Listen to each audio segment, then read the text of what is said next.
কি সুন্দর চাঁদের মতন বউ। বৌমা, তোমারই দেখে তো আমার বউ অনেক পছন্দ হয়েছে না গো? আমার বৌমা। খবরদার, কি সাহস! এই নোংরা দিয়ে আমাকে ধরেছেন? আপনি জানেন আমার এই শাড়ির দাম কত? আমার বাবা আমাকে এই শাড়িটা কিনে দিয়েছে। যেই টাকা দিয়ে এই শাড়িটা কিনে দিয়েছে সেই টাকা দিয়ে আপনার পুরো সংসারটাই চলে যাবে। তুমি তার সাথে এমন আচরণ করতেছো কেন? সে তোমার শাশুড়ি, শাশুড়ি মায়ের মতো। আপনি চুপ করুন। এই নোংরা মহিলাটা আমার পায়ের মতো, আমার পায়ের পাশে দাঁড়ানোর মতো তো তার কোনো যোগ্যতা নেই। তাকে আমি আমার মা কেন ভাবতে যাব? আখি, তুমি এসব কি করছো? ঢাকা থাকতে তুমি আমাকে বলেছো বাড়িতে এসে মা বাবার সাথে খুব ভালো আচরণ করবে। বাড়িতে আসতে না আসতে আমার মা বাবাকে অপমান করা শুরু করে দিয়েছো। চুপ! গরিবের বাচ্চা গরিব, একটা কথাও বলবি না। আমি যা কিছু করব তুই শুধু চেয়ে চেয়ে দেখবি আর লুচির মতো ফুল। আখি, শাট আপ! তুই ছিলি আমার বাবার কর্মচারী। আমাকে বিয়ে করার সময় তোর ভাবা উচিত ছিল তুই আমাকে চালাতে পারবি কিনা। তুই তো সততা বিশ্বস্ততা দিয়ে আমার বাবার মন জয় করেছিস, সেজন্য আমার বাবা তোর হাতে আমাকে তুলে দিয়েছে। এবার তুই আমাকে সামলা। বাবা, বাবা তুই এটা কি করছিস বাবা? আমরা গরিব মানুষ, তুই আমগো গরিবের কোনো মায়ের বিয়ে করে আনতি। কি লাগে বড় লোকের মায়ের বিয়ে করতে গেছস? এত আমগো লোকে বনে না। এই আইতে না আইতেই ওর মায়েরা ধাক্কা মারলো। শুনো, এত কাহিনী শোনার সময় নেই। আমি অনেক জার্নি করে এসেছি। আমি ফ্রেশ হবো, আমার জন্য নাস্তা রেডি করে রাখবেন। যদি নাস্তা দিতে দেরি হয় তাহলে কিন্তু পরিণাম খুব খারাপ হয়ে যাবে। এটা তুই কি করলি বা? এটা তুই কি করলি? আমরা তো তারা বিয়ে করতে কইছিল, কিন্তু তাই বলে এত বড় লোকের মেয়েরা তো বিয়ে করতে কই নাই। আমরা অনেক গরিব, আমরা এত বড় লোক মানুষের আদর আপ্যায়ন কেমনে করব? তোর এই বাপের ভিটা ছাড়া তো আর কিছু নাই। কেঁদো না মা, একদিন সবকিছু দেখো ঠিক হয়ে যায়। চলো ঘরে চল, ওকে নাস্তাটা বানিয়ে দাও। চলো বাবা। বৌমা, এই লাও, তোমার লেগে নাস্তা আনছি। এটা কি? বাপের জন্ম তো কোনোদিন খাইনি। এটা কি বানিয়েছে? আমরা গরিব মানুষ, তাই রুটি বানাইছি। কি মনে করছে আমার মতো বড় লোকের মেয়ে এইসব দিয়ে নাস্তা করবে? যদি পরোটা হতো তাহলে খাওয়া যেত। হ্যাঁ, কিন্তু এসব রুটি তো বস্তির মানুষ খায়, আমার মতো মেয়ে না। বৌমা, আমার পোলা তো তোমারে কোনো কিছু গোপন করে বিয়ে করে নাই। সবকিছু যাই না শুনেই তো তুমি এই বাড়িতে বউ হয়ে আইছো। তুমি জানো আমরা গরিব, কত আশা ছিল যে আমার পোলার বউ আইলে আমি এই বুকে নিয়ে তারে আদর যত্ন করো। আর সেই সব আশা স্বপ্ন তুমি শেষ করে দিলা বৌমা। খবরদার, কান্না করবেন না। আপনাদের মতো গরিব লোকদের কান্না দেখলে আমার কিন্তু মেজাজ ঠিক থাকে না। তোমার কাছে গরিব মানুষ মনে হয় না, তাই না বৌমা? গরিব মানুষের দাম আছে, বাট গরিবদের জন্ম হয়েছে আমাদের মতো বড় লোকদের সেবা যত্ন করার। আমার যদি সেবা যত্ন করার প্রতি কোনো কমতি পড়ে না, তাহলে কিন্তু আমি ছাড় দিব না কাউকে। আমাকে যা সাধ্য আছে তার মধ্যে থেকে আমরা তোমার সেবা যত্ন করবো। অসাধ্য কিছু চাইলে তো আমরা সেটা করতে পারেন না। চুপ করুন, আমি আপনার সাথে কোনো কথা বলতে চাই না। যা কথা বলবো সব আপনার ছেলের সাথে।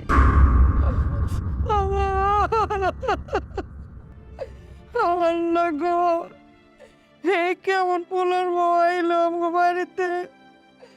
পোলার বউ আয়া শ্বশুর শাশুড়ি সেবা যত্ন করবো, তা না করে উল্টা আমি ওর সেবা যত্ন করতে যাই পদে পদে অপমানিত হয়ে লাঞ্ছিত হইতেছি। গরিবের বাচ্চা গরিব, তোকে বলেছিলাম না আমি আসার পর যেন আমি নাস্তা পাই? আমার নাস্তা কই? আচ্ছা একটা কথা বলো তো, কথায় কথায় তুমি আমাকে গরিবের বাচ্চা কেন বললো? তোকে কি কুটিপুতির ছেলে বলবো নাকি? তুই গরিবের ছেলে, তোকে গরিবের ছেলে বল। দেখো, আমি কিন্তু এখন সহ্য করব না বলে দিলাম। কি করবি? কি করবি তুই? আমার এক্ষুনি নাস্তা চাই। তুই যেখান থেকে পারিস আমার জন্য নাস্তা নিয়ে আয়। কেন আম্মা তোমাকে নাস্তা বানিয়ে দেয়নি? আমি কি কোনো বস্তির মেয়ে? আমি কি কোনো এতিমখানা থেকে এসেছি? তোর মা আমাকে শুকনো রুটি বানিয়ে দিয়েছে, যেটা আমার বাসার কুকুরকে দিলেও খাবে না, আর সেই রুটি আমি খাবো? তুই কি করে ভাবলি?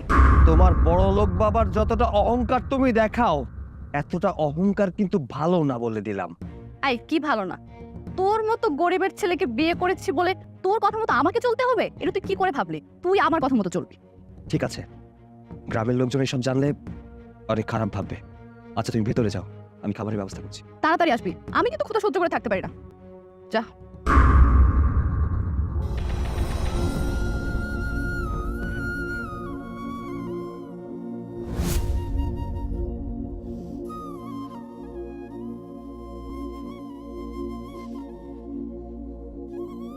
কি হয়েছে? তুমি কান্দাছো কে? নতুন বউ বাড়িতে যখন আসে তখন তার শ্বশুর শাশুড়ির কত সেবা যত্ন করে, কত সম্মান দিয়ে কথা কয়। আর আমার পোলা এটা কি বিয়ে করলো? আমি নতুন বড় নাস্তা দিতে গেছিলাম, সেই নাস্তা নাকি খাইব না, এটা কয়ে সে নাস্তা আমার মুখে চড়ায় মারছে। কি কও তুমি? বউ তোমার মুখে নাস্তা ছুঁড়ে মারছে? না না, আর চুপ থাকা যায় না। আমি সৈকতরে কয়ে দেবো, ও এখনই জানি এই বাড়ি থেকে ওর বড় লইয়া বাইরে হয়ে যায়। আমগো বড় লোকের মাইয়া বউ হিসাবে দরকার নেই। আমরা গরিব আছি, গরিবই ভালো আছি। আমগো দরকার নেই বড় লোকের মাইয়া। না না, এটা তুমি কি কও? আমার পোলার কি দোষ? সৈকতের তো আমি কোনো দোষ দিই না, ওই তো শখ করে বিয়ে করছিল। কিন্তু কে জানে বড় লোকের মাই আছে, আমি মতন গরিব মানুষের স্বীকার করবো না, অপমান অবহেলা করবো। কিন্তু ওই বউ তোমারে আমারে তিলে তিলে কষ্ট দিব, অপমান করব, এটা কতদিন সহ্য করবা? আরেকটু ধৈর্য ধরো, দেখা যাক কিছুদিন যাক, তারপর বোঝা যাইব। আমার একমাত্র ছেলে যেদিন কইল ও বিয়ে করতেছে, কত খুশি হইলাম। ঘরে নতুন বউ আইব, আমরা সবাই আনন্দ উৎসবে মাইতে উঠম। জীবনে যে কয়েকটা দিন বাইসা আছি আনন্দ ফুর্তিতে কাটামো। কিন্তু দেখো, সব আনন্দ চোখের নিমেষে বেদনায় পরিণত করে ফেলাইলো। আমরা গরিব হইয়া আর কত সহ্য করব? গরিব বলে কি আমরা মানুষ না? বড় লোকেরা আর কতদিন আমগো মতো গরিব অপমান কইরা যাইব? আমি এই বিছানায় ঘুমাতে পারবো না, আমি কখনো এরকম বিছানায় ঘুমাইনি, আমার নরম বিছানা লাগবে। বিয়ের আগে তোমার বাবা বলেনি যে গরিব মানুষের বিছানা কখনো নরম হয় না, শক্ত হয়? আমাদের মতো গরিব মানুষের বিছানা কোনোদিন নরমও হয় না, ফুলেরও বিছানা হয় না। এই খবরদার, আমার দিকে চোখ তুলে কথা বলবি না। আমার দিকে চোখ তুলে কথা বললে তোর চোখ দুটো আমি তুলে ফেলবো। আচ্ছা, এই বাড়িতে আসতে না আসতে তুমি যা শুরু করে দিয়েছো, সেটা কোনো বিবেকবান মানুষ করতে পারে না। এই, তোদের মতো আমি গরিব নাকি যে তোদের মতো হয় আমার চলতে হবে? আমার একটা স্ট্যাটাস আছে, একটা কালচার আছে। তাহলে তুমি তোমার বাবাকে বলে কালচার আর স্ট্যাটাস বলে একটা ছেলেকে বিয়ে করোনি কেন? আমাকে কেন বিয়ে করেছো? আমি তো কখনো বলিনি যে আমি গরিব না, আমি বড় লোক। আমি আমার পরিচয় কখনো গোপন করিনি। আমি সব সময় বলেছি আমি গরিবের সন্তান, আমি সাধারণ পরিবারের সন্তান। আমাদের কাছে ভাত মানে এক মুঠো স্বপ্ন, আমাদের কাছে বিলাসিতা মানে শান্তির বাহিরে অশান্ত। আই, তোর লেকচার বন্ধ কর, একদম আমার সামনে কোনো লেকচার দিবি না। যেখান থেকে পারিস আমার জন্য নরম বিছানা ব্যবস্থা কর, যা। এত রাতে আমি তোমার জন্য নরম বিছানা কোথায় পাবো? কোথায় পাবি সেটা তো আমি জানি না, আমার নরম বিছানা লাগবে, আমি শুধু সেটাই জানি। আমি পারবো না। এই বিছানায় ঘুমালে ঘুমাও, আর তা না হলে যা খুশি তাই কর। পারবি না মানে? তুই পারবি না, তোর বাপ পারবে। আরে আরে কি করছো? আরে আরে ছাড়ো। আই বলছি, তুই আমাকে টাচ করবি না। আরে আরে করছো কি? উফ।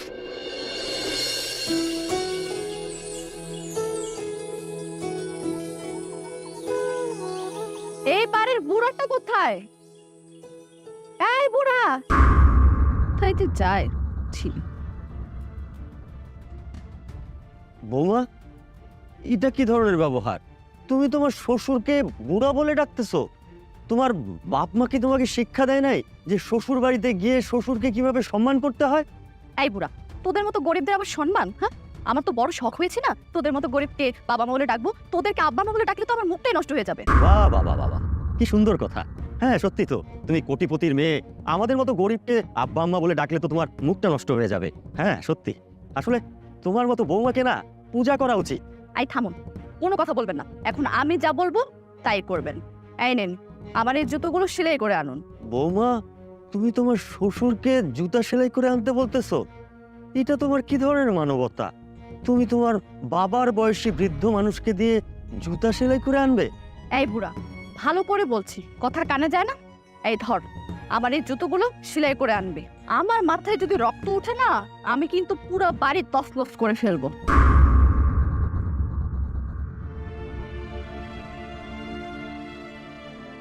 বাহ বাহ বাহ বাহ, কি সুন্দর আধুনিকতা, কি সুন্দর সভ্যতা। আসলে এই যুগে শ্বশুর শাশুড়ি বৌমাদের চাকর চাকরানি, কি সুন্দর সভ্যতা, কি মানবিকতা।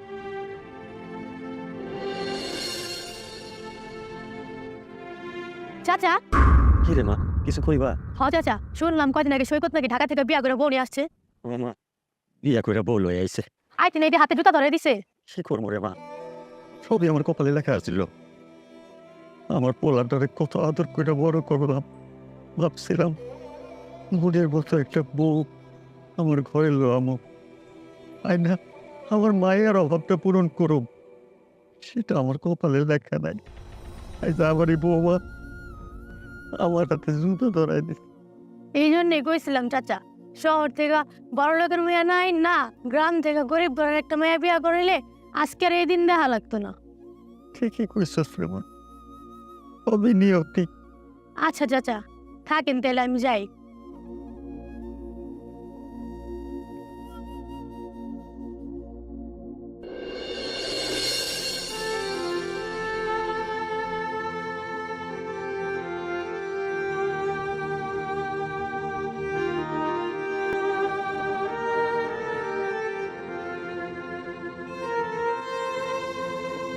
কি ব্যাপার আব্বা, তোমার হাতে জুতা কেন? তুমি জুতা হাতে নিয়ে কোথায় যাচ্ছ? বাবারে, তোর বউ আমারে যাচ্ছে তাই কথা কয়া অপমান করে এই জুতা সেলাই করতে পাঠাইলো। কি আখির এত বড় সাহস যে আমার বাবাকে জুতা দিয়ে পাঠিয়েছে সেলাই করতে? ওই God, বাবা আমি গরিব ঠিকই, তোরে খুলে পিঠে করে মানুষ করছি, কোনোদিন কষ্ট বুঝতে দেয় নেই বাবা, কিন্তু আজ তোর বউয়ের আচরণে কষ্টে আমার বুকটা ফাইটা যাইতেছে রে বাপ। আব্বা চলো, আমার সাথে বাড়িতে চলো। না না, এই জুতা সেলাই করে যদি না নিয়ে যাই তাহলে বাড়িতে আরো ঝামেলা হবে। আমরা গরিব মানুষ বাবা, ওই বড় লোকের লগে আমরা পারবো না, আমি সেলাই করে আনি। আব্বা, আজকে সকল অপমানের অবসান আমি ঘটাবো। তোমার ছেলে এখনো বেঁচে আছে। তোমার ছেলে বেঁচে থাকা অবস্থায় তোমার ছেলের বউ তোমাকে দিয়ে জুতা সেলাই করতে পাঠাবে আর আমি সেটা সহ্য করব? কখনো না। আমি ওকে বিয়ে করে অনেক বড় ভুল করে ফেলেছি, সেই ভুলের সমাধান আমি করব। চলো আব্বা। না না বাজার না, ও অনেক বড় লোকের মেয়া, ওর লোকে তুই ঝগড়াঝাটি করতে যাস না বাপ। তুই আমার একমাত্র সন্তান, তোরে নিয়ে আমি এমনিতেই ভয় থাকি বাবা, ওর সাথে ঝামেলা জড়াইয়া নতুন বিপদ ডেকে আনিস না। আব্বা, গরিব বলে ভয় করলে সবসময় বড় লোকেরা গরিবদের উপরে আধিপত্য বিস্তার করে যাবে, সেটা আর সম্ভব না। এইবার ঘুরে দাঁড়াতে হবে। দেয়ালে পিঠ থেকে গেছে বাবা, এখন যদি চুপ করে থাকে তাহলে হবে না। চলো আমার সাথে, দাও জুতা দাও, এসো বাবা এসো। আখিব, আখিব,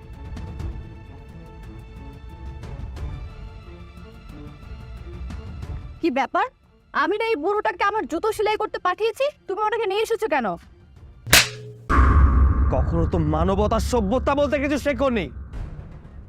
বাবার আদরে বড় হয়েছো, আজ থেকে তোমাকে শিখিয়ে দেব মানবতা সভ্যতা কাকে বলে। এই গরিবের বাচ্চা গরিব, তুই আমার গায়ে হাত তুললি? এই চুপ, একদম চুপ। আর একটা কথা বললে তোকে মারতে মারতে এমন অবস্থা করব তুই নিজেকে নিজে চিনতে পারবি না। তুই কি ভেবেছিস আমি গরিব বলে আমি দুর্বল? তুই আমার সামনে আমার বাবা মাকে নিয়ে যা খুশি তাই করবি আর আমি মুখ বুজে সহ্য করব? বাবা, বাবা তুই শান্ত হ, শান্ত হ বাবা। না মা, অনেক চুপ করেছিলাম, আর চুপ করে থাকবো না। এরা চিন্তা করে আমরা যত চুপ করে থাকবো ততই আমরা দুর্বল। ওর কত বড় সাহস, ও আমার বাবাকে দিয়ে জুতা সেলাই করতে পাঠায়। তোর খবর আছে, তুই আমার গায়ে হাত তুলেছিস না? আমি আমার বাবাকে ফোন করে বাড়িতে নিয়ে আসবো, তারপর দেখিস আমার বাবা তোর মতো গরিব ছোট লোকের কি অবস্থা করে। বাবা, বাবা এটা তুই কি করলি বাবা? এখন যদি তোর বড় লোক শ্বশুর এসে একটা ঝামেলা করে, আমরা কি সেটা সামলাতে পারবো? সে কোটিপতি মানুষ বাবা, আমরা গরিব মানুষ, আমরা তো তাদের সাথে লড়াই করতে পারবো না বাবা। বাবা, আমি যেটা করেছি একদম ঠিক কাজটা করেছি। এই কাজটা আমার আরো আগে করা উচিত ছিল, তাহলে এতটা বার বাড়তো না। আসতে দাও, আমার বড় লোক শ্বশুরকে আসতে দাও। সে আসলে তার সাথে আমার শেষ বোঝাপড়া হবে।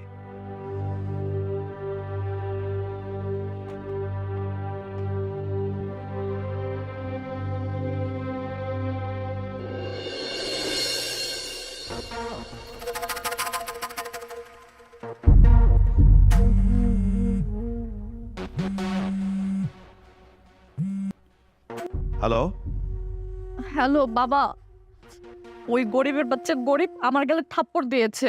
কি বলিস? সৈকতের এত বড় সাহস তোর গালে থাপ্পড় দিয়েছে? হ্যাঁ বাবা, তুমি ঠিক বলেছো। ছোট থেকে বড় হয়েছি, তুমি আমার গালে একটা ফুলের টোকা দাওনি। আর ওই গরিবের কত বড় সাহস, ও আমার গালে মারে। আরে আমার একমাত্র মেয়ের গালে থাপ্পড় মারছে, আমার তো কলেজাটা ফেটে যাচ্ছে। হ্যাঁ বাবা, তুমি তাড়াতাড়ি কালকে চলে আসো। ওই গরিবের বাচ্চা গরিবকে আমি একটা উচিত শিক্ষা দিয়ে দিব। তুমি কোনো চিন্তা করো না মামনি, আমি সকাল হলে রওনা দিব। আর তুমি দেখো ওখানে এসে আমি কি করি। ওদের 14 গোষ্ঠীকে পুলিশে দিতে হবে বাবা। প্রয়োজন হলে আমি তাই করব। আমার একমাত্র কোটিপতি বাবার একমাত্র কন্যার গায়ে হাত দিয়েছে, আমি তো এটা মেনে নিতে পারবো না। তুই কোনো চিন্তা করিস না মামনি, আমি সকাল হলে চলে আসবো। ঠিক আছে বাবা, তুমি তাড়াতাড়ি চলে আসবে, আমি এখন রাখি। আচ্ছা ঠিক আছে। সৈকত, সৈকত, আখি, কোথায় তোর? আমি এসেছি, এদিকে আয়। ওয়ালাইকুম আসসালাম। বাবা তুমি এসেছো, দেখো না এই গরিবের বাচ্চা গরিব আমার গালে মেরে কিভাবে শেষ করে দিয়েছে। আরে আমার মেয়েটাকে মেরে একদম শেষ করে দিয়েছে। সৈকত, তুমি আমার মেয়েকে কিসের জন্য মেরেছো? আপনার মেয়ে আমার বাড়িতে বউ হয়ে পা রাখার পর আমার বাবা মায়ের সাথে খারাপ আচরণ করেছে। আসার পর থেকে আমার মা বাবাকে অপমান করা শুরু করেছে, এমনকি আমার মায়ের মুখের উপরে নাস্তা ছুঁড়ে মেরেছে। আপনার মেয়ে এতেই ক্ষান্ত হয়নি, আপনার মেয়ে আমার বাবাকে দিয়ে তার পায়ের জুতা সেলাই করানোর জন্য বাজারে পাঠাচ্ছিল। এইবার বলুন, আপনার মেয়েকে মারা আমার ঠিক হয়েছে কি হয়নি? আসলে তুমি কাজটা ঠিক করনি। জীবনে তোর গায়ে কখনো হাত দিইনি, আজকে তোর গায়ে হাত দিতে বাধ্য হলাম। যা, তুই তোর শ্বশুর শাশুড়ির পায়ে ধরে ক্ষমা চা। যা বলছি। বাবা তুমি এই গরিব লোকদের জন্য আমার গায়ে হাত তুললে? চুপ! আর একটা কথা বলবি না। তুই তোর শ্বশুর শাশুড়ির সাথে যে অন্যায় করেছিস, এখনই পা ধরে মাপ চাবি। যা। আমার জীবন থাকতে ওনাদের মতো গরিব লোকের পা আমি কখনোই ছুবো না। তবে তোকে আমি মারতে মারতে মেরেই ফেলবো। তুই আমার ভালোবাসা দেখেছিস, আমার শাসন দেখিসনি, আমি তোকে মেরে ফেলবো। বিয়ে সাহেব, অনেক হয়েছে। আপনি আমার বাড়ির পুত্রবধূর গায়ে হাত দিতে পারেন না।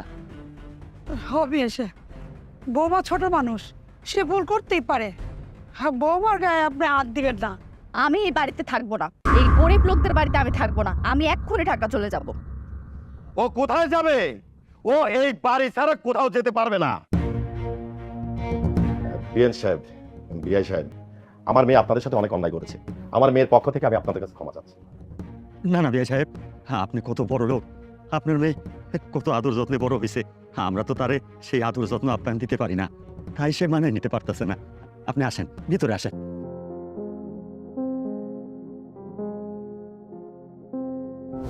কি বাবা, আঁকি করি? আমি ওকে ডাকতে গিয়েছিলাম বাবা, ও বললো খাবে না, আসবেও না। ও না আসে না আসুক, তুমি খাও। কিন্তু আব্বা, ওকে ছেড়ে আমি কিভাবে খাবো? আরে বাবা, আখির রাগ বেশি, ও রাগ ভাঙলে ও খেয়ে নেবে, তুমি খাও। স্যার, আপনারা তো আপনাকে বাড়ি ঘরে চেয়ার টেবিলে বসে ভাত খান, আর আমাকে বাড়িতে বাটি বিছায় ভাত খেতে দিছি। আপনারা আমরা ভালো করে সমাধান করতে পারতেছি না। এই দুনিয়াতে যাদের মন বড় তারাই বড় লোক। আসলে আপনাদের মনটা অনেক বড়। আসলে আপনারা গ্রামের মানুষ, মাটির মানুষ, মাটির মতোই আপনাদের মন। বিয়ে, আপনি কত ভালো মানুষ, হ্যাঁ, কত সুন্দর আপনার ব্যবহার, অথচ আপনার মেয়েটা কি বদরাগী, কি জেদ, আসলে মিলানি কষ্ট হয়ে যায়। আপনি কোনো চিন্তা করবেন না দিয়েছে, আমি যখন এসে পড়েছি সব ঠিক হয়ে যাবে, আপনি কোনো চিন্তা করবেন না। আমি খাই, সবজিটা দিল। ইনে বাবা, তুমি খেতে বসো। আমি পরে তুই খা। আব্বা, আব্বা আপনার মেয়ে তো সমস্ত জামা কাপড় গুছিয়ে চলে গেছে। ওকে অনেক বাধা দেওয়ার চেষ্টা করেছি, কিন্তু কোনো কথাই শুনছে না। কি বলছো জামাই বাবাজি? ও কোথায় যাবে? ও আপনাদের বাড়ি চলে যাচ্ছে, ঢাকাতে চলে যাচ্ছে। ও নাকি আমার সংসার আর করবে না। বললেই হলো, ও এই বাড়ি থেকে কোথাও যেতে পারবে না। ওকে তোমার সাথে সংসার করতেই হবে। ও কত দূর গেছে? হয়তো এখনো বেশি দূর যায়নি। তুমি কোনো চিন্তা করো না, ওকে আমি ফিরে আনতেছি। ওকে এই বাড়িতেই থাকতে হবে, তোমার বাড়িতে থেকে সংসার করতে হবে।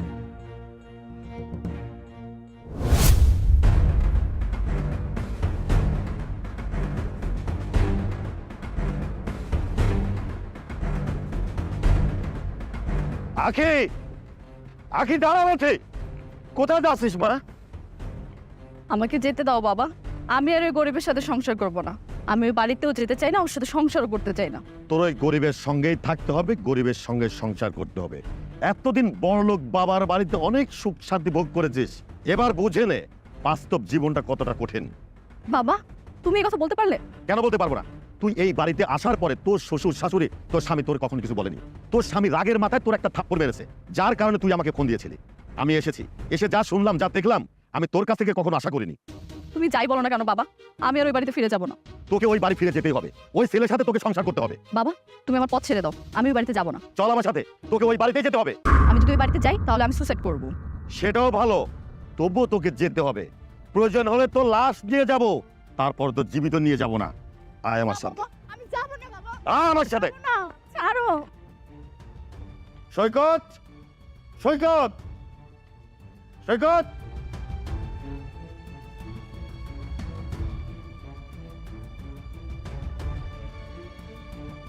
বাবা আমি এই বাড়িতে থাকলে সুসাইড করব। থাক আব্বা, আপনি ওকে ছেড়ে দিন। আসলে জোর করে কখনো সংসার করা যায় না, আপনি ওকে নিয়ে যান। না সৈকত, আমি এতটা অকৃতজ্ঞ নই, ওকে তোমার সঙ্গে সংসার করতে হবে। বাবা জীবনটা আমার, আমার জীবনের ডিসিশন আমাকেই নিতে দাও। আমি সৈকতের সাথে সংসার করব না, মরে গেলেও না। তাই না? আরে তুই তো মরে গেছিলি। এই যে ছেলেটা, এই গরিব ছেলেটা। না প্লিজ আব্বা, আপনি এইসব কিছু এখানে বলবেন না। আপনার মেয়েকে নিয়ে যান, কোনো বড়লোক পরিবারের সন্তানের সাথে বিয়ে দিন, তাহলে আপনার মেয়ে অনেক সুখে থাকবে। ওই কথাটা এখানে বললে আমার বাবা মা অনেক কষ্ট পাবে। আমি এখনো পর্যন্ত এই কথাটা কাউকে বলিনি। আপনি তো জানেন আমি আমার বাবা মায়ের একমাত্র সন্তান। সৈকত তুই এমন কি কথা লুকিয়ে রাখছিস যে আমরা শুনলে কষ্ট পাবো? আজ আমি সব বলবো, আজ আমি কোনো কিছু লুকিয়ে রাখবো না। আর তুই এই গরিব ছেলেটার সাথে সংসার করতে চাচ্ছিস না। এই গরিব ছেলেটা কি করছে তোর জন্য জানিস? স্যার বেশ কিছুদিন যাবত আপনি অফিসে যাচ্ছেন না, সবকিছু আমার একাই সামলাতে হচ্ছে। আপনার খোঁজখবর নেওয়া যাবো, বাসা পর্যন্ত চলে এলাম। তো টাকা দিয়ে আমি কি করবো? যে টাকা দিয়ে জীবন বাঁচানো যায় না, সে টাকা তো আমার দরকার নাই। আমার কিছু লাগবে না, ওসব ব্যবসা বাণিজ্য তুমি দেখো। স্যার আপনি এসব কি বলছেন? আমি তো আপনার কোম্পানির সামান্য একজন কর্মচারী, আর তাছাড়া এত বড় দায়িত্ব আমি নিতে পারবো না। টাকা পয়সার অনেক হিসাব আছে এখানে। ওইসব টাকার কথা আমাকে বলল না। টাকার কথা বললে আমার অনেক রাগ হয়। ওইসব টাকা দিয়ে আমি কি করব? টাকাকে আমি ঘৃণা করি। আচ্ছা স্যার, কি হয়েছে আমাকে একটু খুলে বলবেন প্লিজ? আমার একমাত্র আদরের কন্যা, ওর ওর দুটো কিডনি ড্যামেজ হয়ে গেছে। 3 মাস, ও 3 মাস হাসপাতালে ভর্তি। ওকে বাঁচানোর জন্য আমি টাকা নিয়ে মানুষের দ্বারে দ্বারে ঘুরেছি একটা কিডনির জন্য। কেউ কেউ একটা কিডনি দেয়নি জানো বাবা। মনে হয় মানুষের টাকার অভাব ফুরিয়ে গেছে। আমার তো টাকা থাকতো আমার মেয়েকে হয়তো আমি বাঁচাতে পারবো না। একটা বাবার সামনে যখন তার সন্তান মারা যায়, তখন সেই বাবা সেই টাকা দিয়ে কি করবে? স্যার যদি কিছু মনে না করেন তাহলে আপনাকে একটা কথা বলি। কি বাবা বলো। স্যার আমি ঢাকা শহরে এসেছি অনেক আগে, আশ্রয়হীনভাবে অনেক দিন ঘুরে বেরিয়েছি। আমার থাকার মতো কোনো জায়গা ছিল, আপনি আমাকে থাকার মতো জায়গা করে দিয়েছি। আপনি আমার মনিব, আপনার কষ্ট মানে আমার কষ্ট। স্যার আপনি যদি কিছু মনে না করেন, আপনার মেয়েকে আমি কিডনি দিতে চাই, বিনিময়ে আমার একটা টাকারও দরকার নেই। কি বলছো বাবা? তুমি তো তোমার বাবা মায়ের একমাত্র সন্তান, তোমাকে নিয়ে তোমার বাবা মায়ের স্বপ্ন আছে। স্যার আমার বাবা মায়ের কাছে যেমন আমি তাদের স্বপ্ন, ঠিক তেমনি আপনার মেয়েটাও আপনার কাছে তেমনই স্বপ্ন। আমি চাই না আমি থাকতে আপনার স্বপ্নটা আপনার চোখের সামনে শেষ হয়ে যায়। স্যারকে না করবেন না, আমি আপনার মেয়েকে কেটে দিতে চাই, বিনিময়ে আমার একটি টাকারও দরকার নেই, শুধু আপনার হাতটা আমার মাথার উপরে রাখবেন। ওরে কাহা তোদের গরিব বলে? এই পৃথিবীতে তোদের মতো বড়লোক কে আছে? তোদের মন এত ভালো, তোর অনেক ভালো মনের মানুষ। আজ গরিব বলে তুই এই ছেলেটার সাথে সংসার করতে চাচ্ছিস না, আর গরিব বলে ওর বাবা মার সঙ্গে তুই খারাপ ব্যবহার করেছিস, অপমান অপদস্থ করেছিস। এই ছেলেটা বিনা স্বার্থে তোকে একটি কিডনি দিয়ে বাঁচিয়েছে। কই, আমার তো অনেক বড় লোক বন্ধু ছিল, আত্মীয় স্বজন ছিল, তারা তো কখনো তোর পাশে আসে দাঁড়ায়নি। আমার তো অনেক টাকা, আমার টাকা পয়সার অভাব নাই। আমি এই টাকা নিয়ে একটি কিডনির জন্য মানুষের দাঁড়ে দাঁড়ে ঘুরেছি, কেউ দেয়নি। দিয়েছে কি জানিস? এই যে এই গরিব ছেলেটা। আর তুই তার সঙ্গে সংসার করতে পারবি না, তার বাড়ি থেকে চলে যাবে। বাবা, তুমি তো কোনোদিন এই কথা আমাকে বলনি। কারণ এই ছেলেটা আমাকে নিষেধ করেছিল। তুই কি মনে করেছিস এই ছেলেটা টাকা পয়সার লোভে তোকে বিয়ে করেছে? ও তো বিয়ে করতে চায়নি। আমি এই ছেলেটাকে অনেক অনুরোধ করার পরে তোকে বিয়ে করেছে। এবার তোর বিবেকের কাছে প্রশ্ন করে দেখ, এই গরিব ছেলেটা তোর জন্য যা করেছে, কোনো বড়লোক ছেলে হলে এটা করতো? সৈকত, তুমি আমাকে ক্ষমা করে দাও। আসলে আমি বুঝতে পারিনি তোমার মন এত বড়।